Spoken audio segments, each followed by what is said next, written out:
Hey guys, it's your girl Mac. Welcome to Mac Reviews. I do reviews of Love After Lockup and 90 Day Fiancé. And today I'm doing a review of Love After Lockup Season 5, Episode 2. I'm going to talk about Renika and Asante first. So, Asante unfortunately passed away. So, I am going to try my best not to say anything bad about him. I don't want to speak ill of the dead, but I am going to observe his behavior and say what I think he's doing. But I'm like, for example, I'll say, I don't think he's telling her the truth. I think he's being deceptive, but I'm not going to call him a liar or a cheater or a scammer, which is going to be hard. It's definitely going to be weird talking about him, but I'm going to do my best. So, yeah, but I am going to talk about Renika. Yeah, so yeah. So let's get started. Um, so I want to do a short recap of episode 1 because I didn't get to do a review of that. So Renika and Asante met for the first time, and she was really excited to meet him, even though she had just talked on the phone with a woman who said she was his girlfriend. Yeah. So anyways, she's so excited to see him, and he's acting kind of like he's glad to see her, I guess. And so ultimately, they went back to the place that she rented the Airbnb, and they slept together. And we saw at the end of the episode a clip of him sneaking out of the apartment or house, and then going into a car outside. So the next day, Renika gets up and she cannot find him. He's nowhere to be found. And but then he texts her, I guess from his new phone, just saying, I got my phone from my auntie, which we know is his girlfriend. Excuse me. So she's calling her sister, she's calling her best friend, she's complaining, and her best friend is telling her, like, this is probably a blessing in disguise because, you know, you don't need to be putting any energy into this dude. It seems like he's not worth it. But the friend is also like, I'm still gonna have your back because you're my homegirl, whatever you want to do. So then the friend offers to find a private investigator to help them find where he is. So she goes with her friend, and they're waiting to meet the private investigator. And so Renika starts telling us about the text messages because she started messaging with the girlfriend, and the girl says she's been dating him or with him for 2 years, and she Renika told her who she was, and she didn't know about Renika apparently. I thought she did, but this chick seemed to be in the dark as well. I thought that he was with her, but it appears that he's with somebody else. So so then she shows the text to her homegirl, and her best friend. Her best friend's just like, wow, he really playing you. And Renika is realizing that he's been played. So when the friend is saying, like, she already has all the information that she needs to see that this man is not telling her the truth. But if she wants to still get this private detective to get closure, I guess, and then she'll, support her. So it seems like the friend knows Monica is being stupid, but she's trying to like be there for her and support her and not call her stupid. Um, anyway, so, um, so the private investigator comes, and he's like, he gets the phone numbers that she has, and he is able to look up the girlfriend, and the girlfriend is a 44-year-old woman. And again, from the text, it seems like this woman didn't know about Renika, and I'm thinking he might have been playing this woman because I thought that he was probably with this chick, but it looks like he's with somebody else. So whoever that other girlfriend is, he was probably playing like Radika, this other chick, or probably chicks that he was just talking to get buddy or whatever, and he's with his actual girlfriend. So, but we'll see. Obviously, we see uh what's his name? Asante in the we see Asante in the confessional, so he's gonna show up. But and Renika said something that made me look at her sideways because when she was showing the text with the girlfriend, she was like, "Oh, this chick is dumb," and I'm like, "Well, what are you? You're both dumb." But then we also see Renika asking, I think her friend who we're seeing, Ray, was the one watching her daughters, and then she asked her friend if the friend's sister could watch the girls. And I'm just like, but yeah, Renika got played pretty much. I don't know what else we're gonna see after this. I don't see how they can have a relationship. Now she knows that he was talking to another girl the whole time. And well, multiple girls clearly. So so yeah, let's move on to the next couple. I'm gonna talk about Chelsea and Mikey quickly because they didn't really have anything happen. We were just getting introduced to Chelsea. If you watched Love during Lockup, you already are familiar with Chelsea. If not, then this is your first introduction to her. She is hard of hearing or and she well she's deaf. Mikey apparently is hard of hearing because he has a hearing aid. So Chelsea is letting us know she has 3 kids. On the first season, it would appear that she only had one. She didn't mention her other kids, but this time she's letting us know she has 2 older teenagers and she has a son who is like a preteen. And Mikey, he was charged with um theft, tampering with evidence, and identity theft. Um, and so Chelsea is really looking forward to meeting him. She's really into him. They only got to meet once in person. I I think he's in jail in Kentucky and she's in Ohio. I'm not sure why she didn't get to meet him more often, but anyway, so she is very much into him and she says that he is the first guy she dated that actually learned sign language and that's what she really, really appreciated about him. I will give it to him the fact that he did make that effort. That does say that he's genuinely interested, so that is good. Um, Chelsea does let us know that unfortunately her mother passed away and she was really close.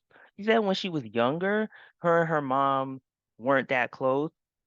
She doesn't really say why, or I don't remember her saying why, but unfortunately her mom passed away and we see her visiting her mother's burial site. So that was really sad. I felt for her in that moment. But also last season we did get to meet her father. Her father is alive and she's close with her dad, but her dad does not support her dating an inmate. He said she was being dumb and he was right. He was a real one. I like the dad.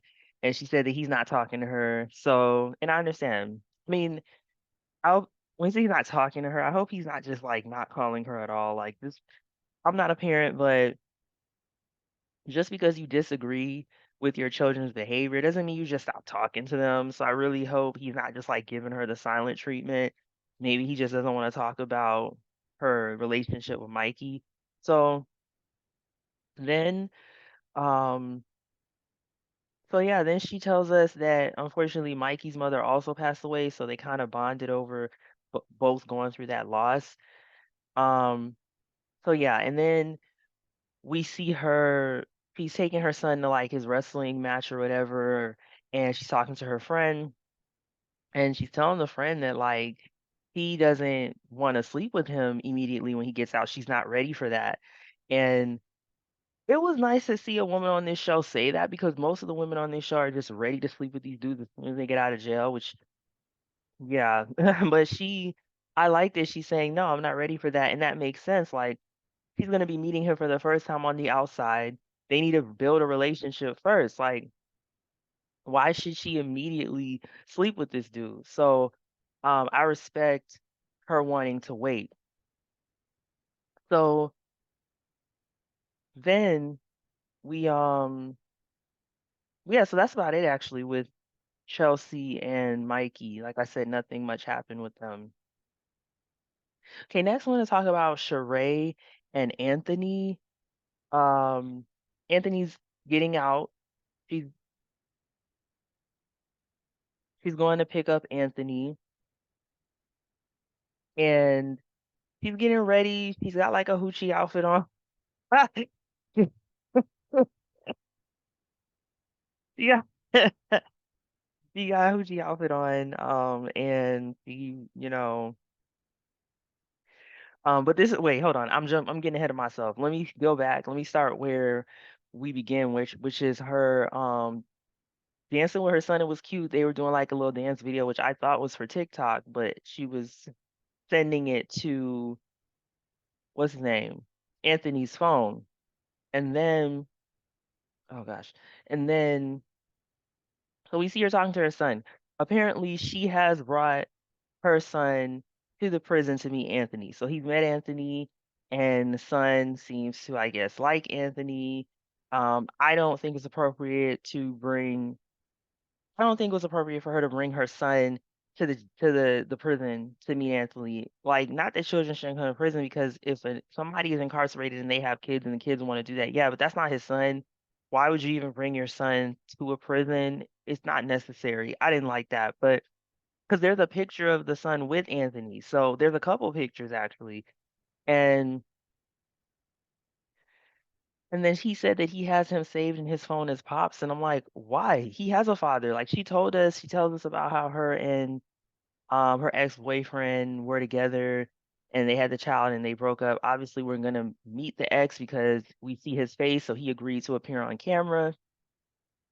So um so yeah. So I don't understand why he's calling him Pops because he has a dad. So so then she's telling her son, like, you're my number one priority. You're very important to me. You come first.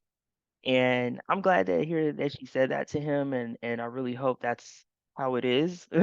So, um, so then, and then she also told her son that Anthony loves him, and I was like, why are you telling him that? Like, again, I'm not a parent. I can't tell people how to parent, but it's like the man hasn't been out of jail. They haven't been able to build a relationship in person, spend time in person. Like, how could he love him? Like, how could he already love him? Come on. So, so then, yeah, we see her again, like getting ready. She's in her hoochie mama outfit, and she's getting ready to go meet him. And then she says that she thinks that Anthony will be a great role model for her son. And I was like, how is that? Like, role model for what? To go to jail? To not have anything over 30? Like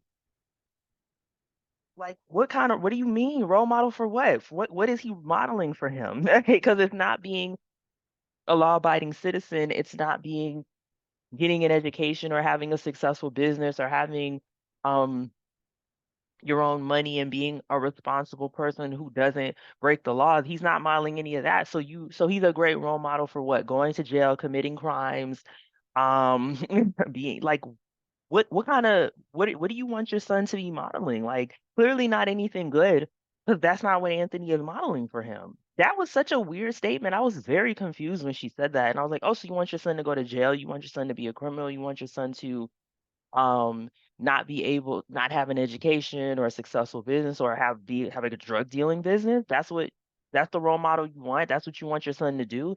I don't know what she means. I hope she can explain that and clarify it because that's all he's modeling. He's not modeling anything else. So that's if that's what you want for your son, wow.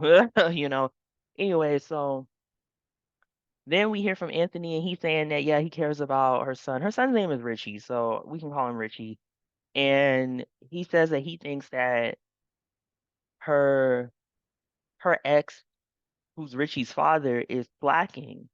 and hasn't done enough. So when he gets out, he wants to speak to him. And I'm like, no, that's not appropriate. You don't, you are just getting out of jail. You're gonna tell a grown man who actually has his life together something about how to be a father. What are you talking about? You're in jail. Like you you don't have your stuff together. You don't have any right to tell him anything. And we don't know yet for sure if that's true that her son's father hasn't been doing what he should. We haven't heard that from her yet. Hopefully that's not the case, but he still doesn't have a right to say anything. So as she's getting ready, as she's leaving and going to see him, she's saying that she created a resume for him and he's gonna have to hit the ground running with getting a job. And I was like, that's a mistake. He's a grown man. If he wants to figure out a way to get gainfully employed, he needs to do that himself.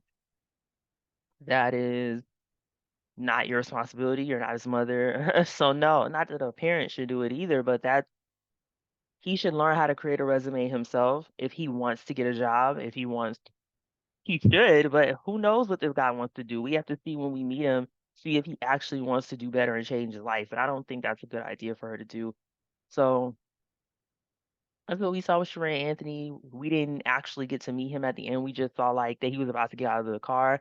So next episode we will meet Anthony. Now let's talk about Louis and Melissa. We did get to meet Louis. Um, so apparently, Louis got sent back to jail for 30 days, so he was supposed to get out a month earlier, and it's because he Melissa had visited him, well, not visited, he went outside of the work facility he was at, and she like flashed him, and then she had run down to the place. I guess there was no fence, and yeah, so that got him into trouble. I guess somebody saw it. I don't know. So, and the mom is the one that called her out on that, but then she tries to blame the mom, saying, "Oh well, you sent him a phone and he wasn't supposed to have, and if he didn't have the phone, he wouldn't have been able to tell me where he was. So it's kind of your fault." So I'm like, "Nah, it's your fault, Melissa." But anyways, so she Louis' mom, I think her name's Debbie, like, she's already, like, giving Melissa the business and being rude. She's wearing that hat that says "super bitch." So, she's already, giving her the business, and Melissa talks to her dad and is telling her dad, like, "She's giving me a hard time, blase, blase," and so then they get back in the car, and the mom calls Melissa back and is like, "Yo, I wanna talk to Debbie?" Is that her? Louis' mom, I think her name is Debbie. And or I'm calling her Debbie because she reminds me of Debbie from 90 Day Fiancé. But yeah, so then he's like, you don't need to be giving my daughter a hard time. Like these are two adults. Let them work out their relationship, and we should stay out of it and let them handle their business. And then she was like, yeah, but within reason. So then when the dad gets off the phone, Debbie or Louis' mom is like, "Why'd you throw me under the bus with your dad? I didn't think we were having any problems. I thought we were doing fine," which is a lie. Like she said herself that she was gonna be nasty and rude to her. I don't like why did she even lie? Like I didn't even get why she lied. She could have just been like, I mean, I'm gonna give you the bit. Like she could have been real about it. You're being nasty anyways. Like what? So, but I don't think Melissa should have had her dad say anything. I feel like Melissa should have been the one giving it to her. She should have been giving that, woman the business and handling it herself because at least the woman maybe would have stopped, or saw that she can't just keep messing with her. Like she's talking and she's just like, well, yeah, I guess she's trying to be calm and try to respect her because she's her boyfriend's mom, but like he could have given it to that woman so she could leave her alone because if she doesn't, she's gonna keep disrespecting her, I think. So I think Melissa should have handled herself. And then so she was saying like, oh, we're gonna be together, blase blase, we found each other and mom was like, how you fall in love over the phone? And again, Melissa should have been like, well, I know it's not back in your day, but we're in 2022, 2023. Today people can talk on the phone, they can do video chat. Okay, I know you don't know anything about that because you're old, but You should have read her. You should have gave it to her. So, and she should have said it. She should have put some bass in her voice and said it with her chest. She was talking too soft and letting that woman run over her, and she shouldn't have. And then Melissa was saying, well, nobody believes in our love and everybody is taking us as a joke, but we're going to prove everybody wrong. And I was like, and the mom was saying, well, yeah, you're going to have to prove it to everybody and it's going to take time. And I did agree with the mom on that. They are going to have to prove it, everyone. I mean, if it works out. And, she's saying, well, we have an emotional connection, blase, blase. And I'm not feeling the mom either. Melissa is definitely like, kind of delusional and and foolish, but she's not rude. She's not annoying. I don't really have a problem with Melissa. She's just, foolish like most of the women on this show, but she hasn't been rude or nasty. I'm not feeling the mom. I don't like her attitude because honestly, I don't see what Melissa has done to make her upset. Like it seems like she just I don't know what her problem is really. I think she's annoyed that she has to meet her son with somebody else. I think she would have preferred if no woman was there, which to me is like Louis is a 41-year-old man. Like he's not gonna want to be by himself. So like the fact that a woman was there, I mean, so fucking what? She drove you. You're old. The woman has a cane. You should be glad there was somebody to come with you. Otherwise, you would have been there by yourself. It probably would have taken her more hours to drive because she's older. Like, I don't know why she's acting like this. There's really nothing that Melissa's doing to her for her to have such a bad attitude. Um, so then before they leaving the Debbie or the mom, she's very emotional. She's crying because, she's saying like when you're the parent of a recovering addict, it's a lot of trauma and it's, seeing your child is either going to be in jail or they're going to die. And she says she's just grateful that he's alive and that he was in jail because at least he wasn't dead. And it's very sad, it's really sad. It is a lot of trauma to be the parent or any family member of an addict. So she's really emotional. She still finds a way to be nasty to Melissa. So, and maybe she's bitter. I mean, let's be honest. Maybe she's very bitter about her son's situation and all the time she's lost with him. So then we see that this chick, Melissa, is wearing a cheerleading outfit and has pom poms, and I'm like, girl, no. And so then when they're in the car, she's like, oh, how are you gonna know how to handle a recovering addict? And I'm like, how do you know how to handle a recovering addict? Like he he's gonna have to make a choice if he wants to stay sober or not. And that's kind of what Melissa was saying. Like if he wants to be with me, he has to be sober, and if not, we won't be together. I mean, and that's what it is. Like you can't keep him from like at the end of the day, to get over an addiction, a person has to make that choice for themselves and then seek support. But nobody can make them do that. They have to make that choice to do what they need to do and to get support. Neither one of them can get, he has to make a choice.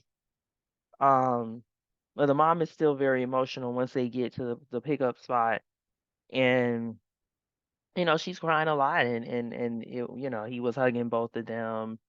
Melissa and Louis definitely are attracted to each other because they hugged and kissed immediately. There was no awkwardness at all. I know she did visit him before in person, and they did some video chatting, so there is attraction there. I mean, I'm gonna talk about his teeth.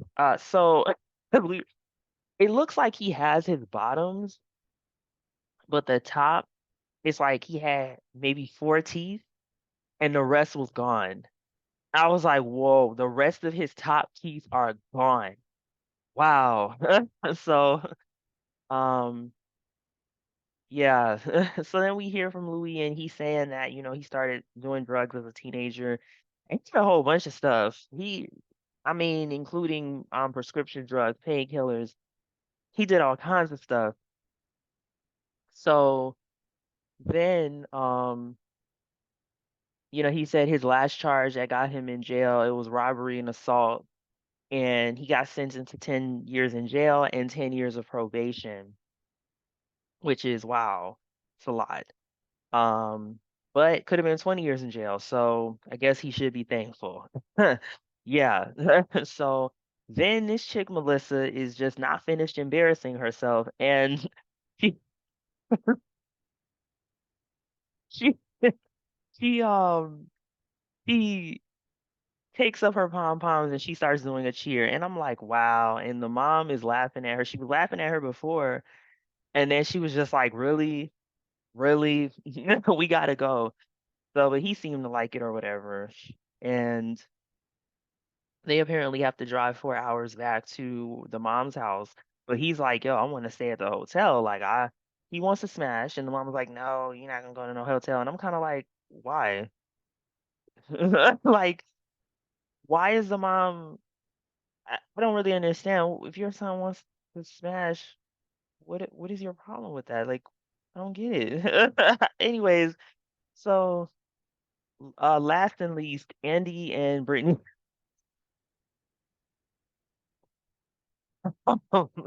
So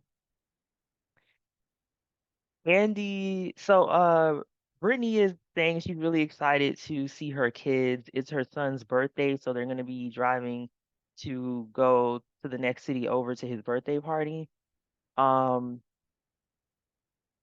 and but before that, they come to the hotel, they jump in the pool for some reason. I guess she just wanted to feel water, and so then so they go to the hotel room and he gives her the stuff that he bought her, I guess shampoo and some clothes, and he gives her I think he gave her $500. I thought it was 5,000, but I don't think it was that much. It was 500.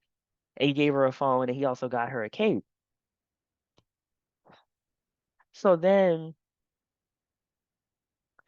he's saying how oh, so actually no, my bad. Gracie comes in, which is Amanda, Lord have mercy, Brittany, Brittany's daughter, and she wants to talk to her mom, and she then asks Andy if they can have some privacy. So then they're talking in the bathroom, and they're kind of arguing, and I think that Gracie just wanted to spend some time with her mom in private, and um I felt uncomfortable because they're in the bathroom, which, shows Gracie does not want to be on camera, but I think Gracie forgot that she had a mic on. I don't think either one of them took their mics off. And so Andy is like, I know you're picking up on that, but you guys need to leave. So they did stop filming, and I appreciated that because I didn't think it should have been on camera, and it was uncomfortable to hear what we did hear. So then um when we come back, they come out of the bathroom, and I guess they agreed to film again. And so it does seem like Gracie is just saying, I want to spend time with you without the cameras, without this guy. And I don't think Brittany was really hearing her. And she was just saying, listen, I don't, I just want to, I just got out of prison. I just want to go see your brother, her son, and be with him because I've missed so many of his birthdays. And I don't think Brittany was hearing what Gracie was saying. But why would Brittany hear what her daughter was saying? Brittany tells us that, she had kids when she was younger, but she never was really a mother. She was an addict. I don't think Brittany knows how to mother. I don't think, her relationship with her daughter Gracie has probably ever been a healthy mothering relationship. So, I just don't think Brittany understood what Gracie was saying. And I think Gracie just let it go because she didn't want to argue, especially on camera. They kind of apologized to each other, but this was very sad. This was not entertaining. Um, Very unfortunate. I felt so bad for Gracie.